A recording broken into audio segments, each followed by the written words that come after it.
السلام علیکم ورحمۃ اللہ وبرکاتہ۔ نحمده ونصلی علی رسوله الکریم، اما بعد فاعوذ باللہ من الشیطان الرجیم، بسم اللہ الرحمن الرحیم۔ رب اشرح لی صدری ویسر لی امری واحلل عقدۃ من لسانی یفقهوا قولی۔ لقد من الله على المؤمنين إذ بعث فيهم رسولا من أنفسهم يتلو عليهم آياته ويزكيهم ويعلمهم الكتاب والحكمة وإن كانوا من قبل لفي ضلال مبين۔ قرآن مجید کی تلاوت سنتے وقت، قرآن مجید پڑھتے وقت، سمجھتے وقت اپنی نیت کی تجدید کریں، صرف اور صرف اللہ کی رضا کے لیے ہم سب یہ کام کریں، اور اللہ تعالیٰ سے دعا کریں کہ اللہ تعالیٰ ہمیں ایسا ایمان عطا کرے کہ جس میں کبھی ارتداد نہ آئے، ایسی نعمتیں عطا کرے جو کبھی ختم نہ ہو، اور جنت کے بلند حصے میں نبی صلی اللہ علیہ وسلم کا ساتھ عطا فرمائے۔ اے اللہ، ہمیں اسلام کی حالت میں موت عطا فرما، اسلام کی حالت میں زندہ رکھ اور نیک لوگوں میں شامل فرما، اور ہمیں ہر طرح کے فتنوں سے محفوظ رکھ۔ آج ہم آغاز کریں گے سورۃ القصص آیت نمبر 51 سے۔ ارشاد باری تعالیٰ ہے، وَلَقَدْ وَصَّلْنَا لَهُمُ الْقَوْلَ لَعَلَّهُمْ يَتَذَكَّرُونَ الَّذِينَ آتَيْنَاهُمُ الْكِتَابَ مِنْ قَبْلِهِ هُمْ بِهِ يُؤْمِنُونَ وَإِذَا يُتْلَى عَلَيْهِمْ قَالُوا آمَنَّا بِهِ إِنَّهُ الْحَقُّ مِنْ رَبِّنَا إِنَّا كُنَّا مِنْ قَبْلِهِ مُسْلِمِينَ أُولَئِكَ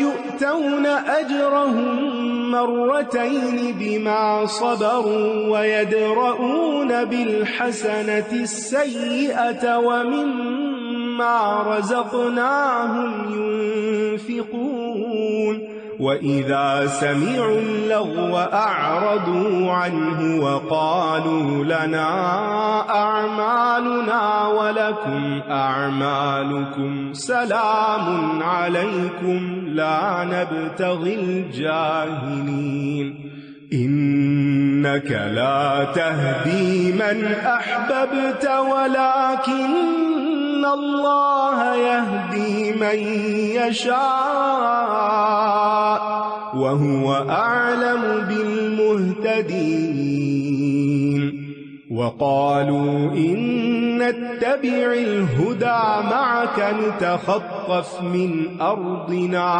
أولم نمكن لهم حرما آمنا يجبى إليه ثمرات كل شيء رزقا من لدنا ولكن أكثرهم لا يعلمون وكم أهلكنا من قرية بطرت معيشتها فتلك مساكنهم لم تسكن من بعدهم إلا قليلا وكنا نحن الوارثين وما كان ربك مهلك القرى حتى يبعث في أمها رسولا يتلو عليهم آياتنا وما كنا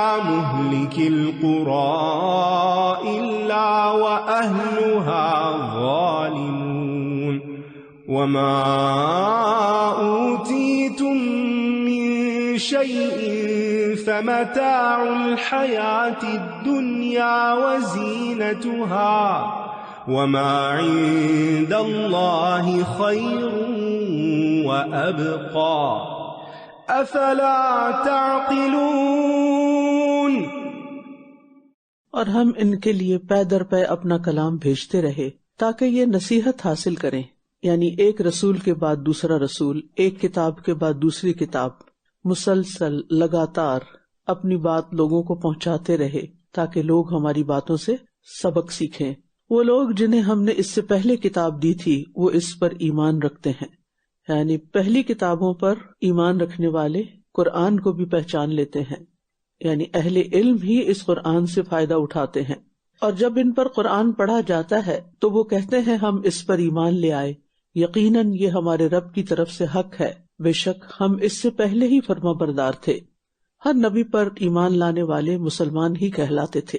یہی وہ لوگ ہیں جو اپنا اجر 2 مرتبہ دیے جائیں گے اس صبر کے بدلے جو انہوں نے کیا، اور یہ برائی کو بھلائی کے ساتھ دور کرتے ہیں، اور جو رزق ہم نے انہیں دیا ہے اس میں سے خرچ کرتے ہیں، کیونکہ وہ پہلے اپنی کتابوں پر ایمان لائے اور پھر اس کتاب پر، لہذا دوہرا اجر، اور اس کے ساتھ صبر کی وجہ سے۔ صبر ایک بلند ترین اخلاق میں سے ہے، اطاعت پر بھی صبر ہوتا ہے، گناہوں سے بچنے پر بھی صبر ہوتا ہے، اور مصیبتوں پر بھی صبر ہوتا ہے۔ جب انسان اطاعت پر ثابت قدمی اختیار کرتا ہے تو وہ دراصل صبر ہی کے ساتھ ہوتی ہے، صبر کے بغیر اطاعت پر ثابت قدمی حاصل نہیں ہوتی۔ اسی طرح اپنی خواہشات پر قابو پانے کے لیے بھی صبر کرنا ضروری ہوتا ہے۔ ایمان لا کر جو امتحان آتے ہیں، بندے کی زندگی میں آزمائشیں آتی ہیں، ان پر بھی صبر کیا جاتا ہے، اور پھر برائی کو بھلائی سے دور کرنے کے لیے بھی صبر چاہیے ہوتا ہے۔ تکلیفوں پر صبر کیا جاتا ہے، اور یہ اعلیٰ درجہ ہے کہ جب انسان کسی کی طرف سے پہنچنے والی تکلیف کے جواب میں اچھا سلوک کرے، کسی کی بدمزاجی کے جواب میں ٹھنڈے پن کا مظاہرہ کرے، کسی کی بدروی اور بد اخلاقی کے مقابلے میں اچھا اخلاق اختیار کرے، تو برائیوں کے بدلے میں بھلائیاں صرف وہی کر سکتے ہیں جن کے اندر صبر ہوتا ہے۔ ایسے لوگ لوگوں سے تکلیف پا کر بھی راضی اور مطمئن رہتے ہیں، اور پھر لوگوں کے ساتھ خیر اور بھلائی اور سخاوت کا سلوک کرتے رہتے ہیں، اور اسی طرح جب ان سے کوئی غلطی ہو جائے تو اس کے بدلے میں بھی نیکی کرتے ہیں، یعنی لوگوں کے ساتھ بھی اور اپنی ذاتی زندگی میں بھی گناہ ہو جائے تو اس کا ازالہ نیکی کے ساتھ کرتے ہیں۔ ایسے لوگ اللہ سبحانہ وتعالیٰ کے حقیقی معنی میں سچے فرما بردار اور اطاعت گزار بندے ہوتے ہیں، اور جب وہ کوئی بےہودہ بات سنتے ہیں تو اس سے اعراض برتتے ہیں اور کہتے ہیں ہمارے لیے ہمارے اعمال اور تمہارے لیے تمہارے اعمال، تم پر سلام ہو، ہم جاہلوں سے الجھنا نہیں چاہتے۔ لغو ایسا قول اور فعل ہوتا ہے جس کا کوئی فائدہ نہ دنیا میں ہوتا اور نہ آخرت میں، بلکہ اس کا نقصان ہی ہوتا ہے کہ انسان کا وقت ضائع ہوتا ہے اور انسان اپنے مقصد سے دور ہو جاتا ہے۔ یعنی لغو ایک بیکار، بے فائدہ، لا حاصل عمل ہوتا ہے، اور مومن اپنی زندگی کو بہت قیمتی سمجھتا ہے اور پھر اس کو صحیح جگہ پر استعمال کرتا ہے۔ اس آیت کا شان نزول کچھ اس طرح ہے کہ حبشہ سے ایک گروہ نبی صلی اللہ علیہ وسلم کی تحقیق کے لیے مکہ آیا، لیکن قرآن سن کر اتنا متاثر ہو گیا کہ اسلام قبول کر لیا۔ جب وہ جانے لگے تو ابو جہل اور اس کے ساتھیوں نے ان پر آوازیں کسی کہ تحقیق کرنے آئے تھے تو غلام بن کے جا رہے ہو، تو انہوں نے ان کی بات کا کوئی نوٹس نہیں لیا بلکہ اعراض کیا اور انہیں جواب دینے کی بجائے سلام کر کے رخصت ہو گئے۔ تو اہل ایمان اہل لغو کی باتوں کا جواب نہیں دیتے، ان سے بحث نہیں کرتے، ان پر غصہ نہیں کرتے، ان سے الجھتے نہیں، بلکہ جاہلوں کے جاہلانہ رویے کو برداشت کرتے ہیں۔ ویسے بھی آپ دیکھیں کہ کسی شخص کے علم اور عقل کو تبھی جانچا جا سکتا ہے جب آپ اس کے رسپانس کو دیکھتے ہیں کہ وہ بےہودہ بات پر برا رد عمل ظاہر نہیں کرتا بلکہ ان باتوں سے درگزر کرتا ہے۔ یعنی کوئی انسان عقل مند ہے یا نہیں، سمجھدار ہے یا نہیں، صاحب علم ہے یا نہیں، یہ کہاں سے پتہ چلے گا؟ اس کے رسپانس سے، کہ کسی موقع پر کسی کی بےہودگی کے جواب میں اس نے کیا کیا۔ انہوں نے کیا کہا؟ لنا اعمالنا ولکم اعمالکم سلام علیکم، تمہیں اگر ہمارا عمل اچھا نہیں لگتا تو کوئی بات نہیں، اسے ہمارے لیے چھوڑ دو، تمہارا عمل تمہارے لیے۔ فرمایا بے شک آپ ہدایت نہیں دے سکتے جس کو آپ چاہتے ہیں، بلکہ اللہ ہدایت دیتا ہے جسے وہ چاہتا ہے، اور وہ ہدایت پانے والوں کو خوب جانتا ہے۔ یعنی ہدایت تو ایک نور ہے، اور یہ نور کس کو ملتا ہے؟ جو اس کو لینے کے لیے تیار ہوتا ہے، جو اس کا طلبگار ہوتا ہے۔ اور جو شخص ہدایت پر آ جاتا ہے اس کا دل نرم ہو جاتا ہے، اس کی آنکھیں بہنے لگتی ہیں، اس کے لیے اطاعت آسان ہو جاتی ہے، وہ ری بورن ہوتا ہے، نئے سرے سے پیدا ہوتا ہے. نبی صلی اللہ علیہ وسلم جبرن کسی کو مسلمان نہیں کر سکتے تھے، لیکن جن لوگوں نے خود طلب رکھی اللہ نے ان کو ہدایت دی، اور یہ کہتے ہیں کہ اگر ہم آپ کے ہمراہ حق کی پیروی کریں تو ہم اپنی زمین سے اچک لیے جائیں گے. کیا ہم نے ان کو امن والے حرم میں جگہ نہیں دی جس کی طرف ہر طرح کے پھل کھینچے چلے آتے ہیں ہماری طرف سے بطور رزق، لیکن ان کے اکثر علم نہیں رکھتے. مشرکین مکہ کے ایمان نہ لانے کی ایک وجہ معاشی طور پر آسودگی کی کمی کا خوف تھا، اور آج بھی بہت سے لوگوں کو یہ خوف ہوتا ہے کہ اگر ہم دین میں آ گئے تو ہماری دنیا جاتی رہے گی، حالانکہ رزق تو اللہ کے ذمہ ہے. اگر اللہ تعالی شرک کی حالت میں کسی کو رزق دے سکتا ہے تو کیا اس کے ایمان لانے پر اس کو رزق نہیں دے گا؟ اور کتنی ہی بستیاں ہم نے ہلاک کر دی جو اپنی معیشت پر اتراتی تھیں، تو یہ ان کے گھر ہیں جن میں ان کے بعد بہت کم لوگ ہی بسائے گئے اور ہم ہی وارث ہیں. یعنی اللہ نے جب ان کو رزق کی فراوانی دی تو وہ خوشی سے اترانے لگے اور اللہ ہی کی نافرمانیاں کرنے لگے. اور یہ اللہ کی نعمتوں کی ناشکری ہوتی ہے کہ اللہ تعالیٰ آپ پر اپنی رحمت بھیجے، آپ کو دنیا میں فراخی عطا کرے اور آپ اس پر تکبر کریں اور اسے اپنی کوشش کا نتیجہ سمجھیں، جیسے کہ قارون نے کیا. اور آپ کا رب کسی بستی کو اس وقت تک ہلاک نہیں کرتا جب تک ان کے مرکز میں کوئی رسول نہ بھیج دے جو ان پر ہماری آیات پڑھتا ہو، اور ہم بستیوں کو تب ہی ہلاک کرتے ہیں جب ان کے رہنے والے ظالم ہوں. یعنی یہ اللہ کی سنت ہے کہ وہ کسی کو ہلاک نہیں کرتا جب تک کہ وہ دین کی دعوت کا انکار کر کے ظالم نہ بن جائیں. اور جو کچھ بھی تم دیے گئے ہو تو وہ دنیا کی زندگی کا سامان اور اس کی رونق ہے، اور جو کچھ اللہ کے پاس ہے وہ بہت بہتر اور زیادہ باقی رہنے والا ہے. کیا پھر تم عقل سے کام نہیں لیتے؟ یعنی دین کو قبول کرنے میں جن کو اپنی دنیا کے نقصان کا خطرہ ہوتا ہے ان کے لیے اس آیت میں جواب دیا گیا ہے کہ جو کچھ بھی تمہارے پاس ہے یہ سب کچھ وقتی ہے، معمولی ہے. اگر اس میں کچھ کمی آ بھی گئی تو کوئی بڑے نقصان کی بات نہیں. ہاں، آگے جا کر جو کچھ تم اپنے رب کے پاس پاؤ گے وہ اس سے کہیں زیادہ اچھا ہے اور باقی رہنے والا بھی ہے. تو عقل سے کام لو، کیونکہ جو شخص واقعی عقل استعمال کرے گا اور ان دونوں میں کمپیریزن کرے گا تو وہ باقی رہنے والے کو ترجیح دے گا. اور یہ ایمان کی طرف رغبت دلانے والی آیت ہے، اور دنیا کو ترجیح دینے والوں میں عقل کی کمی کی دلیل ہے. لہٰذا ایسے لوگوں پہ رشک نہیں کرنا چاہیے جنہیں عارضی دنیا کی نعمتیں ملی ہوئی ہیں لیکن ایمان کی دولت نصیب نہیں ہوئی. عقل مند اور کامیاب وہی ہے جس کے لیے اس کی آخرت سنوارنے میں آسانیاں کر دی گئی ہیں. أَفَمَن وَعَدْنَاهُ وَعْدًا حَسَنًا فَهُوَ لَاقِيهِ كَمَن مَّتَّعْنَاهُ مَتَاعَ الْحَيَاةِ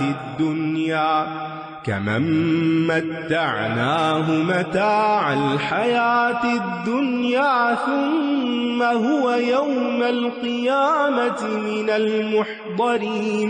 وَيَوْمَ يُنَادِيهِمْ فَيَقُولُ أَيْنَ شُرَكَائِيَ الَّذِينَ كُنتُمْ تَزْعُمُونَ قَالَ الَّذِينَ حَقَّ عَلَيْهِمُ الْقَوْلُ رَبَّنَا هَؤُلَاءِ الَّذِينَ أَغْوَيْنَاهُمْ كَمَا غَوَيْنَا تبرأنا إليك ما كانوا إيانا يعبدون. وقيل ادعوا شركاءكم فدعوهم فلم يستجيبوا لهم ورأوا العذاب لو أنهم كانوا يهتدون. وَيَوْمَ يُنَادِيهِمْ فَيَقُولُ مَاذَا أَجَبْتُمُ الْمُرْسَلِينَ فَعَمِيَتْ عَلَيْهِمُ الْأَنبَاءُ يَوْمَئِذٍ فَهُمْ لَا يَتَسَاءَلُونَ. فَأَمَّا مَن تَابَ وَآمَنَ وَعَمِلَ صَالِحًا فَعَسَىٰ أَن يَكُونَ مِنَ الْمُفْلِحِينَ. وَرَبُّكَ يَخْلُقُ مَا يَشَاءُ وَيَخْتَارُ ما كان لهم الخيرة سبحان الله وتعالى عما يشركون وربك يعلم ما تكن صدورهم وما يعلنون وهو الله لا إله إلا هو له الحمد في الأولى والآخرة وله الحكم وإليه ترجعون قل أرأيتم إن جعل الله عليكم الليل سرمدا إلى يوم القيامة من إله غير الله يأتيكم بضياء أفلا تسمعون قل أرأيتم إن جعل الله عليكم النهار سرمدا إلى يوم القيامة من إله غير الله يأتيكم بليل تسكنون فيه أفلا تبصرون ومن رحمته جعل لكم الليل والنهار لتسكنوا فيه ولتبتغوا من فضله ولعلكم تشكرون ويوم يناديهم فيقول أين شركائي الذين كنتم تزعمون ونزعنا من كل أمة شهيدا فقلنا هاتوا برهانكم فعلموا أن الحق لله وضل عنهم ما كانوا يفترون. کیا وہ شخص جس سے ہم نے اچھا وعدہ کیا پھر وہ اس کو پا لینے والا ہے اس شخص کی طرح ہو سکتا ہے جسے ہم نے دنیا کی زندگی کا کچھ سامان دیا پھر وہ قیامت کے دن حاضر کیے جانے والوں میں سے ہوگا؟ یعنی مومن اور غیر مومن کا تقابل کیا جا رہا ہے کہ ایک وہ جو آخرت کے اچھے انجام پر نظر رکھتا ہے اور اس کے لیے کوشش کرتا رہتا ہے، اور دوسرا وہ جو صرف دنیا کا مفاد دیکھ رہا ہے اور اس کی نظر صرف دنیا کے مال پر ہے، دنیا کی ترقی پر ہے. اب انسان خود ڈیسائیڈ کرے کہ ان دونوں میں سے بہتر کون ہے. اور جس دن وہ انہیں پکارے گا پھر فرمائے گا کہاں ہے وہ جنہیں تم میرے شریک سمجھتے تھے. یہ سوال لوگوں کو شرمندہ کرنے کے لیے ہوگا جنہوں نے اللہ کے علاوہ دوسرے الہ بنا لیے. وہ لوگ جن پر عذاب کی بات ثابت ہو گئی وہ کہیں گے اے ہمارے رب، یہی وہ لوگ ہیں جنہیں ہم نے گمراہ کیا تھا.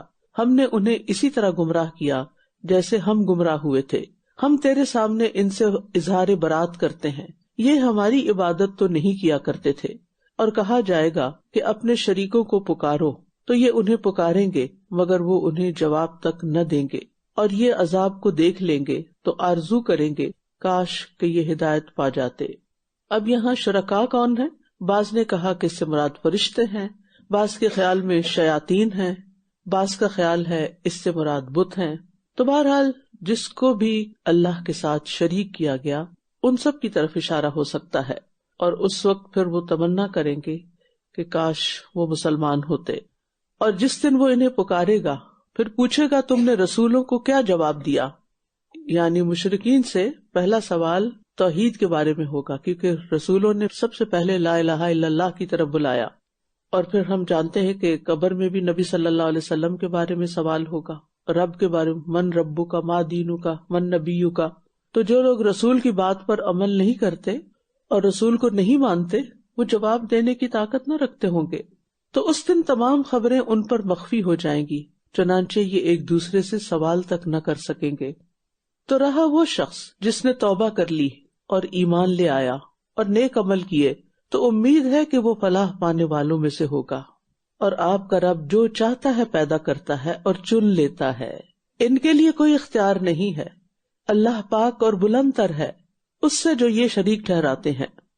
تو آپ کا رب جو چاہتا ہے پیدا کرتا ہے اور چن لیتا ہے، یعنی جو پیدا کرتا ہے وہی زیادہ جانتا ہے کہ کس کو کس کام کے لیے چنا جانا چاہیے۔ رسولوں میں سے جتنے بھی رسول آئے ان کا انتخاب اللہ تعالیٰ نے خود فرمایا، انسانوں نے کسی ووٹ کے ذریعے انہیں نہیں چنا، بلکہ اللہ تعالیٰ نے ان کو اپنے دین کی خدمت کے لیے چنا۔ اسی طرح باقی لوگوں میں سے بھی جس کسی کو اللہ تعالیٰ دین کے علم کے لیے، دین کی خدمت کے لیے، کسی اور فضیلت کے لیے چنتا ہے تو وہ بھی اس کا اپنا فیصلہ ہوتا ہے، اور یہ خالق ہی کا اختیار ہے کہ جس کو چاہے اس کام سے روک دے جو وہ کر رہا ہے، اور جس کو چاہے اس کام پہ لگا دے جسے وہ چاہتا ہے۔ ٹھیک ہے، بعض اسباب زندگی میں ہوتے ہیں، بعض اوقات والدین ڈائریکشن دیتے ہیں، بعض اوقات استاد انسپائر کرتے ہیں، بعض اوقات ماحول کے اثرات ہوتے ہیں، لیکن ان سب چیزوں کے باوجود یہ صرف اللہ کا انتخاب اور توفیق ہوتی ہے کہ اللہ تعالیٰ اپنے دین کے کام کے لیے کسی کو منتخب کر لے، اور جس کو اللہ تعالیٰ یہ مواقع دے اور چن لے اس کو رب ہی کا شکر گزار ہونا چاہیے، اپنے اوپر بھروسہ نہیں کرنا چاہیے بلکہ اللہ پر توکل کرنا چاہیے۔ اور آپ کا رب سب جانتا ہے، جو کچھ ان کے سینے چھپاتے ہیں اور جو کچھ یہ ظاہر کرتے ہیں، اور وہ اللہ ہی ہے جس کے سوا کوئی معبود نہیں۔ دنیا اور آخرت میں تمام تعریفیں اسی کے لیے ہیں، اور اسی کا حکم ہے اور اسی کی طرف تم لوٹائے جاؤ گے۔ تو لا الہ الا اللہ، اللہ کے سوا کوئی معبود نہیں۔ کیا مطلب ہے اس کا؟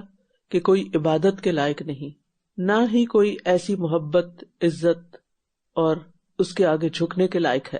وہی ہر چیز کا خالق ہے، وہی مالک ہے، وہی ہر چیز کی تدبیر کرتا ہے، اور وہ ہر چیز پر قدرت رکھتا ہے، وہی سب کو رزق دیتا ہے، وہی سب کو پیدا کرتا ہے اور موت دیتا ہے، وہی عطا کرتا ہے اور وہی روکتا ہے۔ وہ پاک ہے اور اس کی شان بلند ہے۔ اور دنیا میں جس کسی کی بھی تعریف کی جائے، کسی چیز کی جائے یا انسان کی جائے، وہ سب کی سب دراصل اللہ کی طرف پلٹتی ہے، کیونکہ اس کا پیدا کرنے والا اللہ ہی ہوتا ہے۔ اصل خوبی اور عطا اللہ کی ہے، یعنی کسی کی تعریف اس کی خوبیوں کی بنا پہ کی جاتی ہے، اور وہ خوبی دی کس نے ہے؟ اللہ نے۔ تو اس لیے اصل تعریف تو اللہ ہی کی ہے۔ الحمدللہ، اصل تعریف اللہ کے لیے ہے، خاص تعریف اللہ کے لیے، ساری تعریف اللہ کے لیے ہے۔ اور اللہ تعالیٰ نے دنیا میں یا آخرت میں جو کچھ بھی کیا وہ سب کا سب قابل تعریف ہے، چاہے وہ چیزیں ہمیں پسند ہیں یا نہیں پسند، پھر بھی، کیونکہ ان کی حکمت اللہ ہی جانتا ہے۔ اللہ تعالیٰ کا کوئی کام بھی قابل مذمت نہیں ہے، اور اس کی ہر نعمت پر اس کی تعریف اور اس کا شکر۔ کہہ دیجئے، کیا غور کیا تم نے؟ اگر اللہ تم پر قیامت کے دن تک دائمی رات طاری کر دے تو اللہ کے سوا کون معبود ہے جو تمہارے پاس کوئی روشنی لے آئے؟ کیا پھر تم سنتے نہیں؟ کیونکہ اصل سننا تو دل کا سننا ہوتا ہے، اور سن کر سمجھنا ہی دراصل سننا ہوتا ہے۔ خالی آوازوں کا کانوں سے ٹکرانا سننا نہیں ہوتا۔ کہہ دیجئے، کیا غور کیا تم نے؟ اگر اللہ تم پر قیامت کے دن تک دائمی دن طاری کر دے تو اللہ کے سوا کون معبود ہے جو تم پر رات کو لے آئے کہ تم اس میں سکون پا سکو؟ پھر تم دیکھتے نہیں؟ جب رات کا ذکر کیا تو سماعت کی بات کی، کیونکہ رات میں دیکھ نہیں سکتے، اور جب دن کا ذکر کیا تو بصارت کی بات کی۔ رات کو آپ دیکھیں خاموشی ہوتی ہے تو چھوٹی چھوٹی وہ جو کیڑے مکوڑے ہوتے ہیں ان کی آوازیں تک آپ سن رہے ہوتے ہیں، اور دن کو آپ بہت کچھ دیکھ رہے ہوتے ہیں۔ اور اسی کی رحمت میں سے ہے کہ اس نے تمہارے لیے رات اور دن کو بنایا تاکہ تم اس میں سکون پاؤ، اور تاکہ تم اس میں اس کا فضل تلاش کرو، اور تاکہ تم شکر ادا کرو۔ یعنی رات کو اللہ نے سکون کے لیے بنایا، اور دن میں بھی تم آرام کر سکتے ہو، اور پھر اس کا فضل تلاش کرو، یعنی کچھ کام بھی کرو۔ اور جب انسان کام کرتا ہے اور کام کر کے تھکتا ہے اور اللہ کی نعمتیں اس کو حاصل ہوتی ہیں تو یہ چیز شکر ادا کرنے کا باعث ہوتی ہے۔ جب انسان نکما ہوتا ہے، بیکار ہوتا ہے، تو پھر ڈپریشن ہوتا ہے، پھر وہ شکر کے جذبات نہیں ہوتے۔ لہٰذا انسان کو ہر حال میں کچھ نہ کچھ کرتے رہنا چاہیے، کیونکہ کوشش نعمتوں کو کھینچ لاتی ہے، اور پھر نعمتیں شکر ادا کرنے کا باعث بن جاتی ہیں۔ اور جس دن وہ انہیں پکارے گا پھر پوچھے گا، کہاں ہیں میرے وہ شریک جن کا تم دعویٰ کیا کرتے تھے؟ اور ہم ہر امت میں سے ایک گواہ نکال لائیں گے، پھر ہم کہیں گے اپنی دلیل پیش کرو، تو یہ جان لیں گے کہ بے شک حق اللہ ہی کے لیے ہے، اور ان سے وہ سب گم ہو جائیں گے جو یہ گھڑا کرتے تھے۔